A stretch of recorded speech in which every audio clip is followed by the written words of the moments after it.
안녕하십니까. 싱가포르의 시골이사입니다. 이번에 다시 쓰는 기술적 분석이라는 상당히 외람된 제목의 프로그램들이 내가 모르고 전장터에 나가 있을 때 다만 나는 갑옷 없이 창을 들고 전장터에 나가 있는 것은 아닌가. 그래서 우리가 보통 개인 투자자들이 선물, 옵션, 위험하다, 쪽박 난다, 깡통 찬다, 이렇게 생각하시는 부분들이 많고, 실제로 프로그램 같은 데서 옵션이나 선물을 소개하면 그 부분에 대해서는 아주 알레르기 반응을 보이시거나 배관시하는 경우가 많죠. 그러나 선물이나 옵션은 어떤 면에 있어서 나에게 갑옷이고 방패가 될 수 있다는 점에서 선물 옵션을 개인 투자자들이 접근을 하기 위해서는 어떻게 해야 하나, 그 다음에 선물 옵션에 투자하는 진짜 원래 정석은 어떤 것인가, 선물 옵션을 내가 투자의 어떤 툴로서 활용하기 위해서는 어떠한 방법을 가지고 접근하면 좋은가, 이러한 부분들에 대해서도 한번 논의해 볼 생각입니다.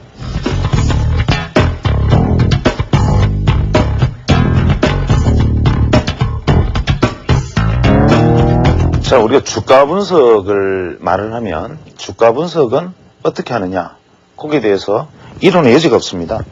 우리가 흔히 상투적으로 보통 주가 분석이라고 얘기하면 주가는 가치 분석과 기술적 분석으로 나눈다.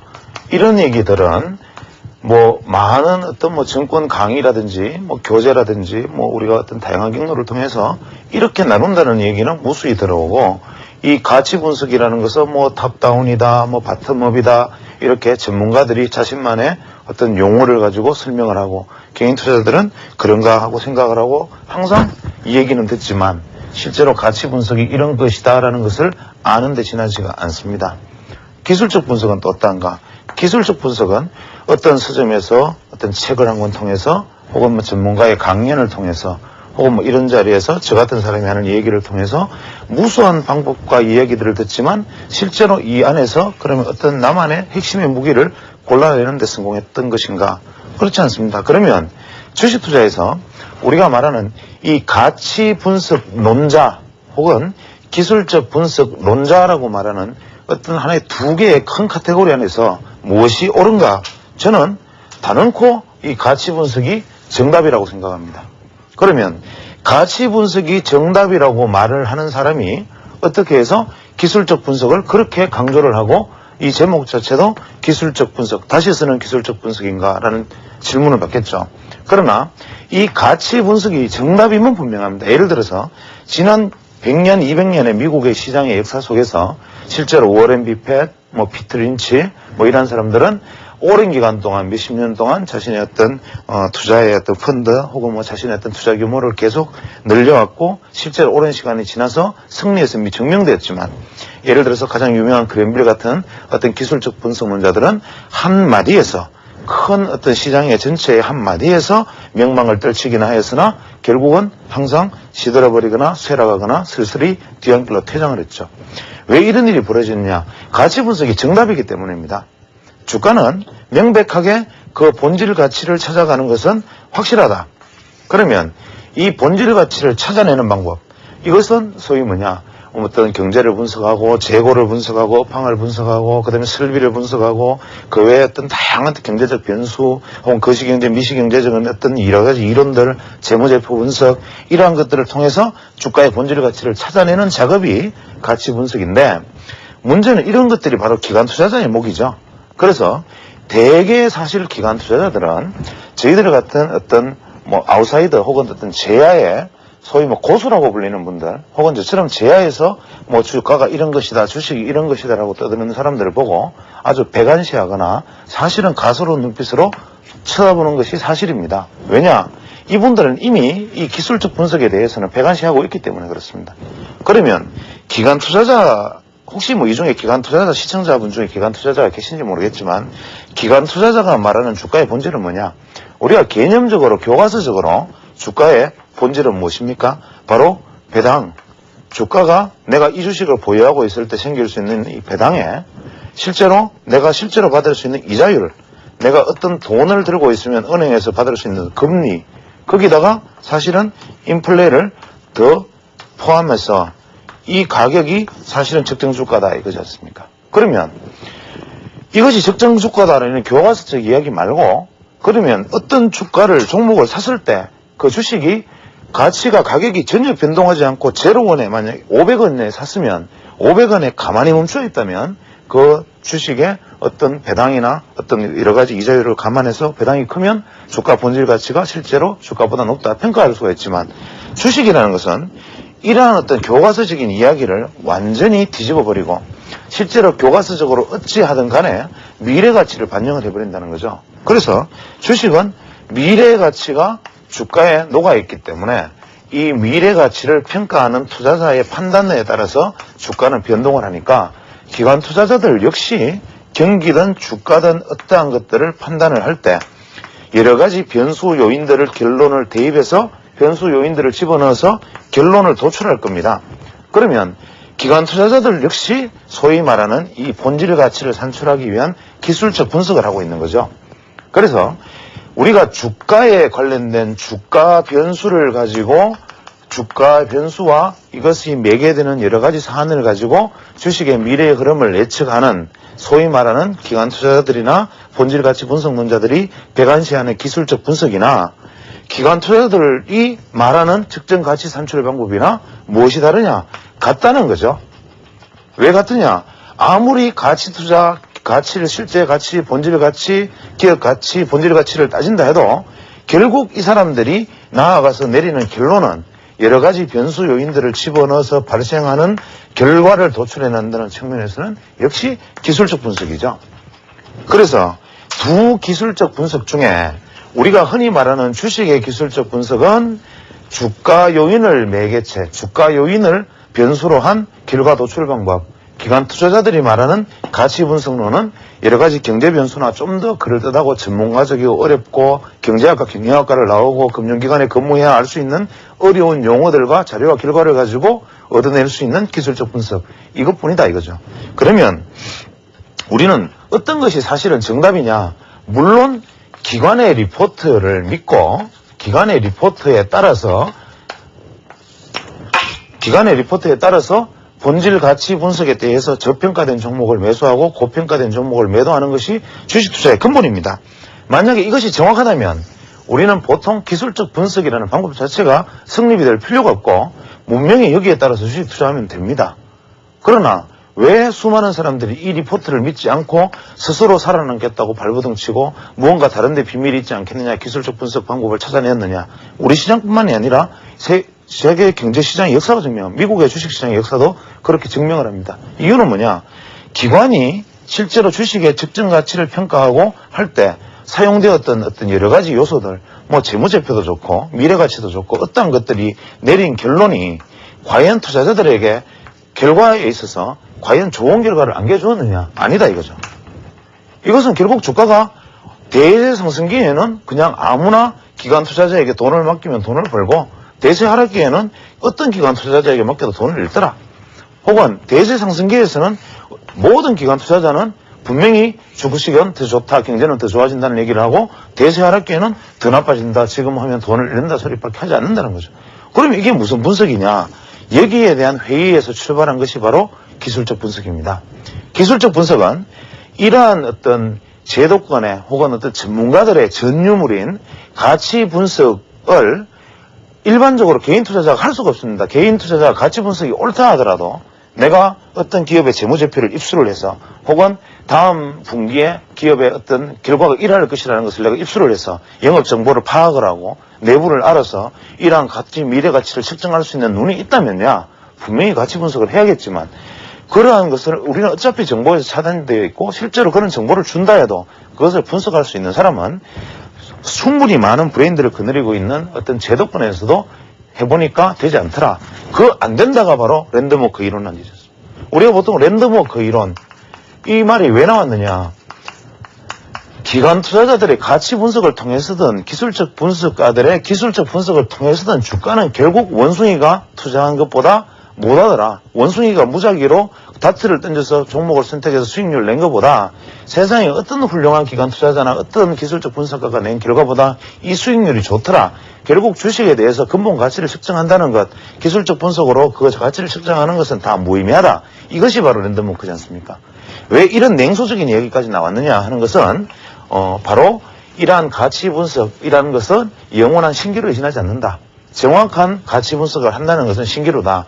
그러면 여기에서 내릴 결론은 일단은 가치 분석이 기술적 분석에 비해서 우월하다.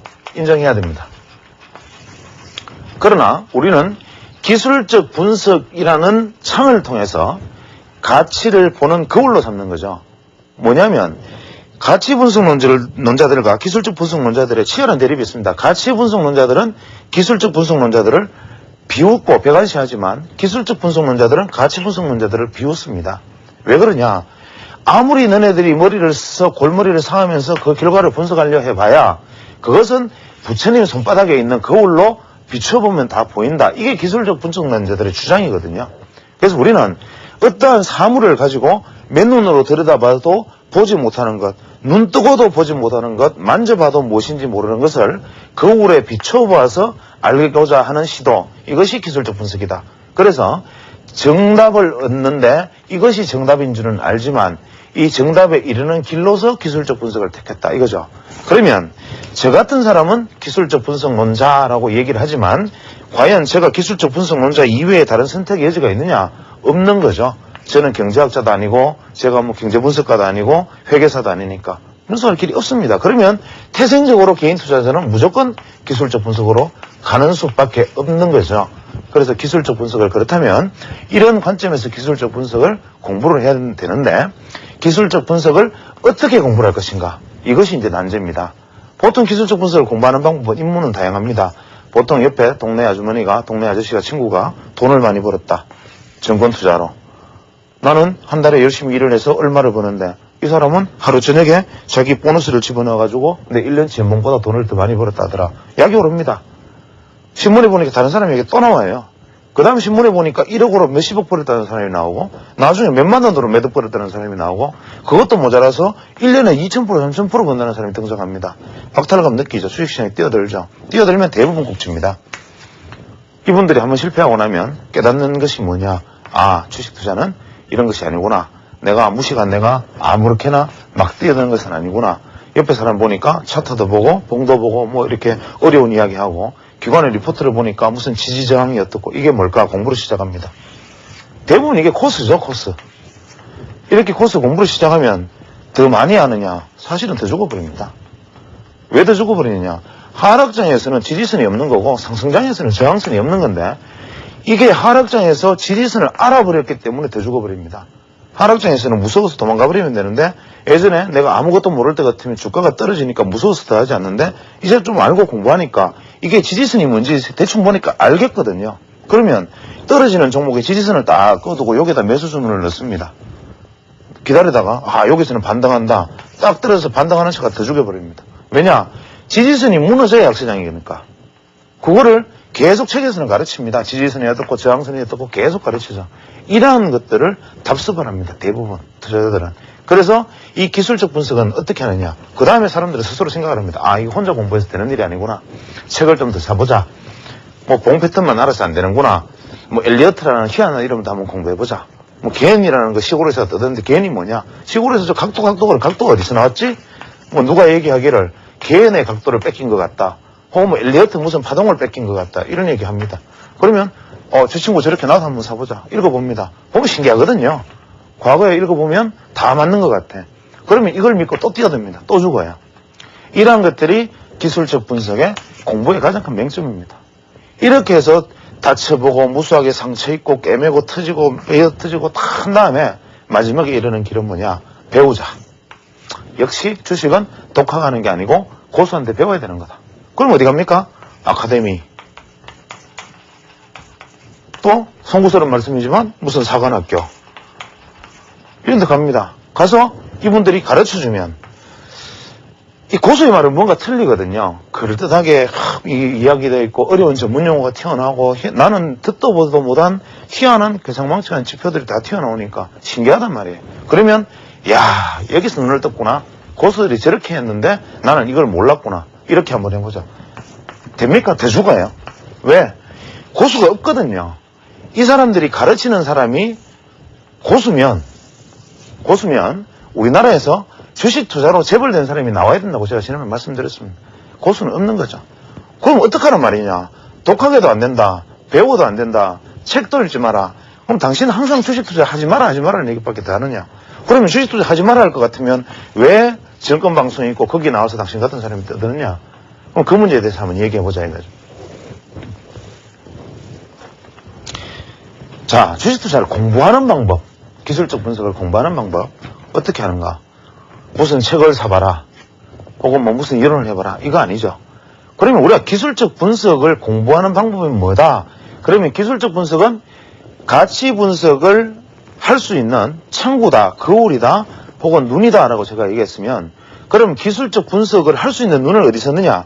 그것은 내가 만들어야 됩니다.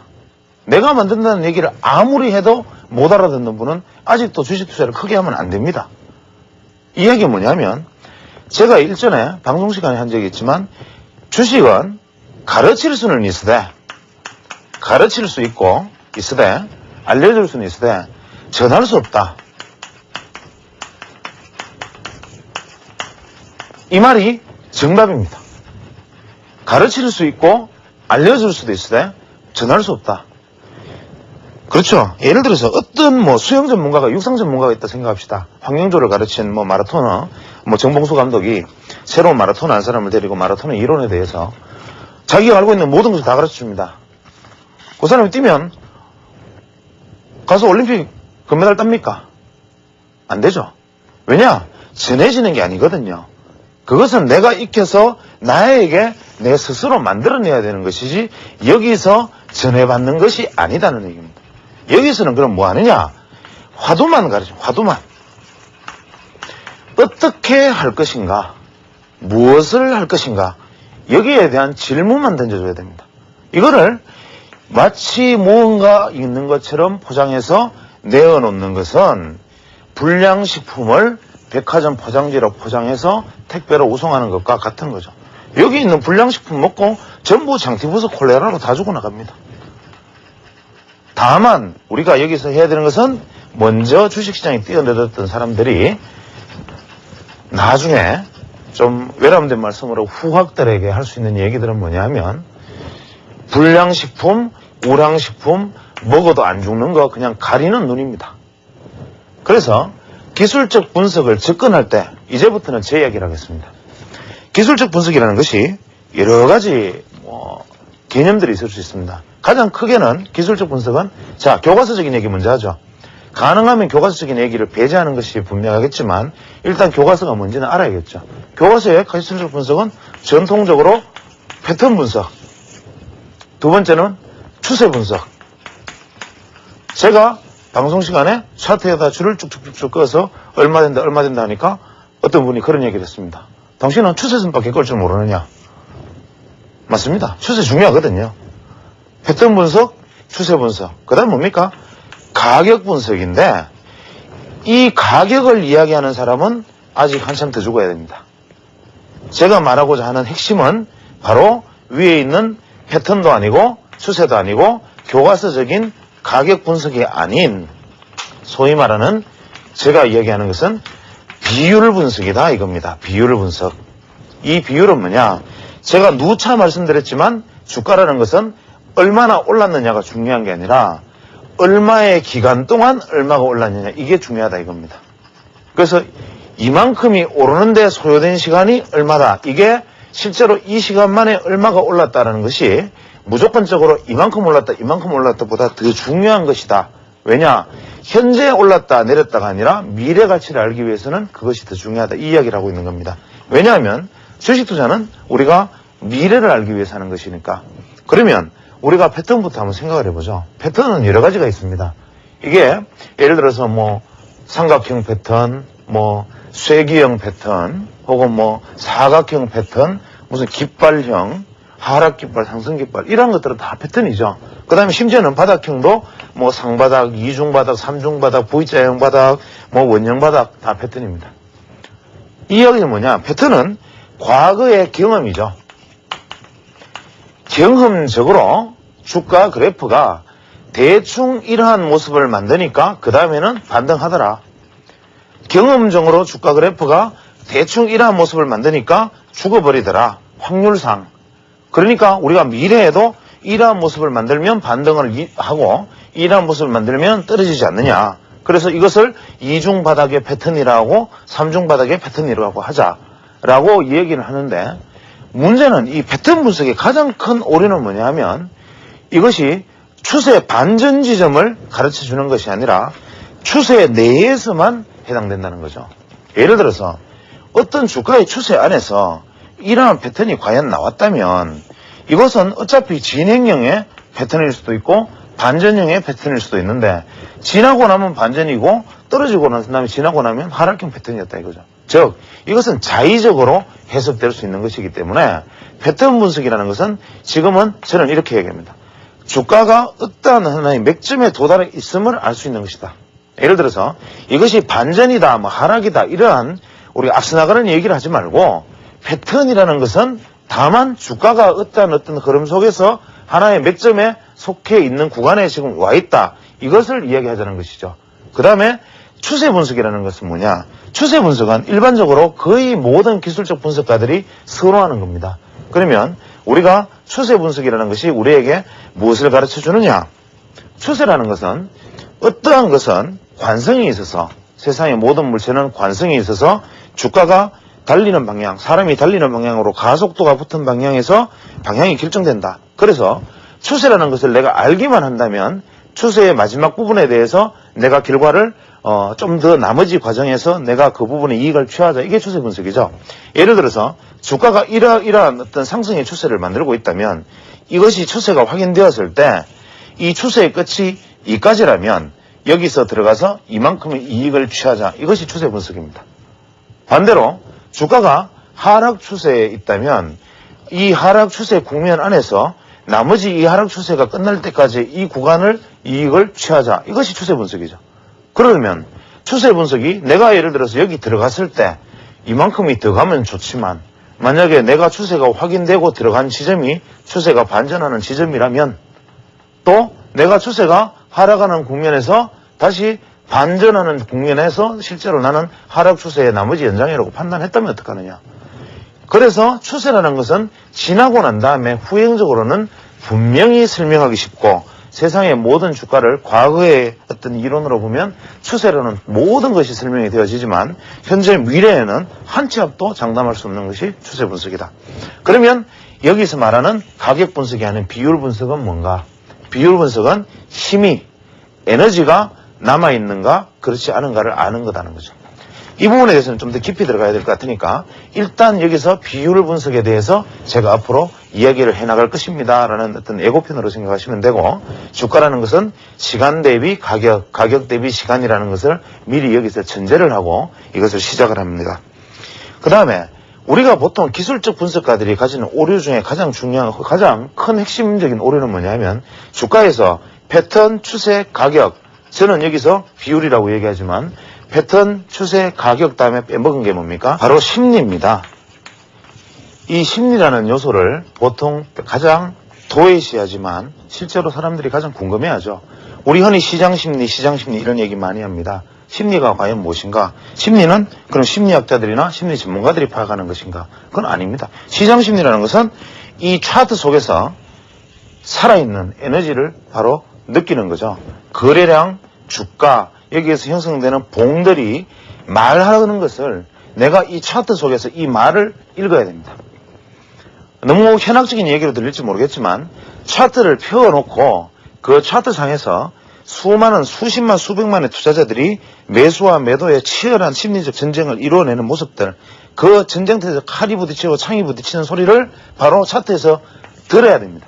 이게 바로 심리 분석인데, 이러한 것은 그럴듯한 어떤 말재주 있는 사람이나 심리학자가 시장 심리는 이런 것이다 라고 설명해 줄 수 있는 것은 아니고, 분명히 내가 몸으로 이것이 느껴져야 됩니다.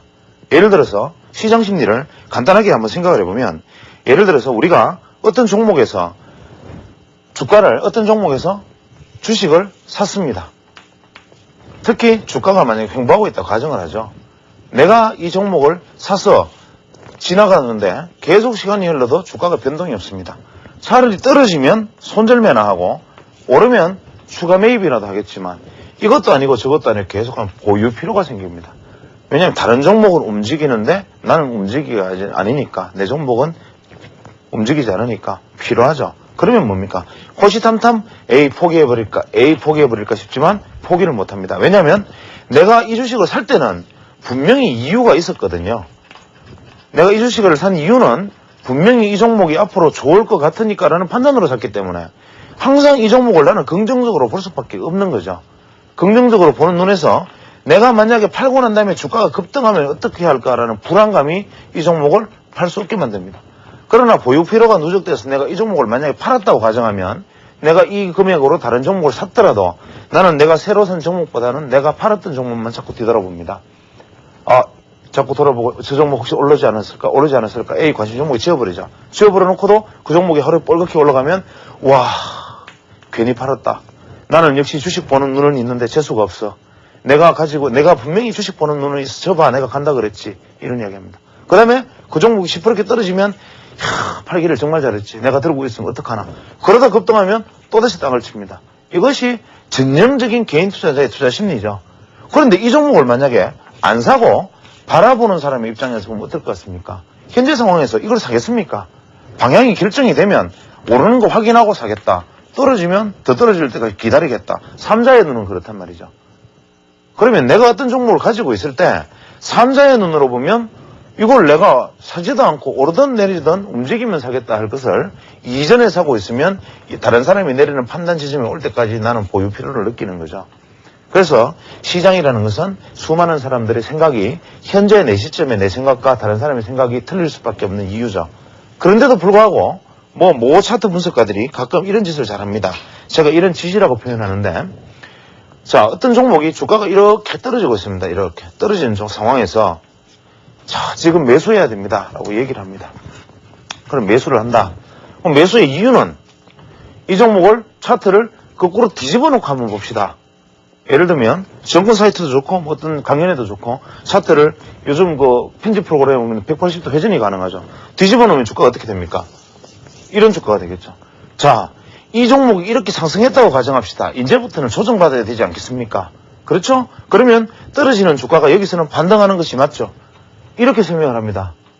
실제로 모든 개인 투자들도 요즘 이런 거 잘합니다. 제가 어떤 분이 저한테 질문할 때도 이런 경우를 사례를 받고 심지어는 자기 자신의 어떤 별명에다가 차트 전문가라는 어떤 의미를 가진 이름을 쓰는 모 유명 차트 전문가도 제가 이런 소리 하는 걸 봤습니다. 이 말이 맞다고 생각하십니까? 이 사람은 좀 외람된 말씀을 드리면 한참 더 주고 봐야 됩니다.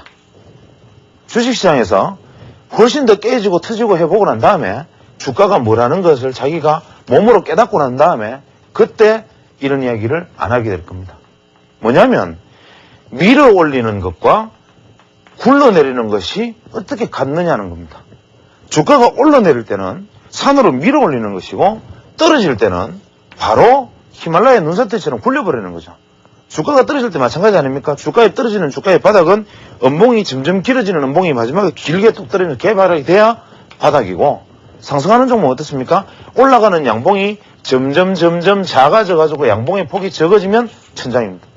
그래서 우리가 주가를 형성하는 과정 속에서 패턴이나 추세 못지않게 심리적 영향이 굉장히 크지만 그 심리적 영향은 우리가 어떤 것을 체계화하거나 계량화해서 그것이 어떤 것이다라고 규정할 수 없는 거기 때문에 시장에서 내가 그것을 읽어내고 봉과 봉 사이 거래량, 그 외 각종 차트와 지표 속에서 이 안에서 시장에서 많은 시장 참여자들이 형성하고 있는 어떤 것들을 내가 읽어내고자 하는 노력들, 이것이 중요합니다.